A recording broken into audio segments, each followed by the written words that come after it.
As climbers get ready to make the journey here to the top of One World Observatory for the third annual tower climb, one team will be doing it with a heavy heart as they remember the colleagues they lost on September 11th. Jennifer Lammers has their story. FDNY, NYPD, Port Authority. When we think of the first responders who ran into the towers that day on September 11th to save other people's lives, one group doesn't always come to mind. Their story is undertold, but their sacrifice was and is just as profound. They are New York City's court officers.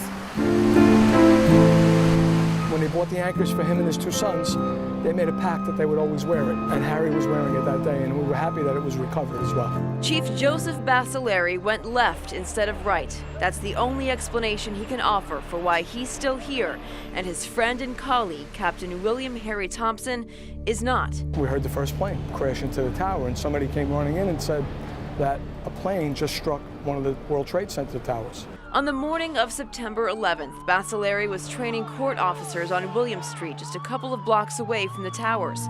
He was part of the initial wave of first responders to Ground Zero. We actually got there so fast. We got there before the fire department. We got there before the New York City Police Department. When we got inside, there was jet fuel cascading down the steps, and we made the conscious decision that we were going to do floor-by-floor searches. And then we made it up to the 51st floor, and then the building started to shake violently.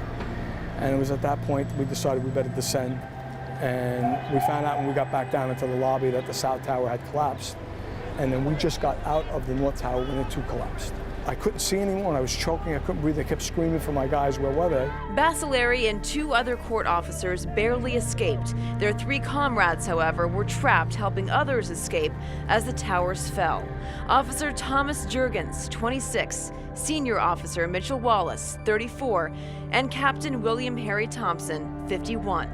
Jurgens was among scores of officers who left the courthouses and rushed to Lower Manhattan aboard jury buses to help with search and rescue.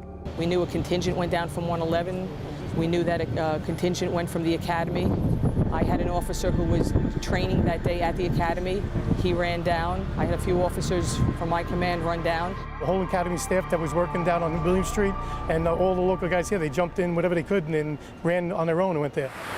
Pushing through to do something greater, something more important than yourself. That's what these three men did that day. And that's the spirit the team says it will take with them on race day. Leading that team of 20 court officers, Captain James Campbell, who for the last 16 years has also led efforts to uphold the memory of the New York State court system's fallen brothers. They did make 3 banners for our guys. And we just had another officer that died. It was Lieutenant Leo Theosakis, and he died of a cancer-related. He was buried in the rubble, and from there he developed a cancer, and it killed him last year. So we're looking to get his banner put up as well, and we'll have 4 banners. Basilari himself fought and beat cancer brought on by exposure at Ground Zero. He's a survivor in every sense of the word. And that's why today he, along with Team New York State Courts, are determined to honor their friends and tell the story of 3 brave men who chose to go right. We use these words, gone but not forgotten, we'll never forget.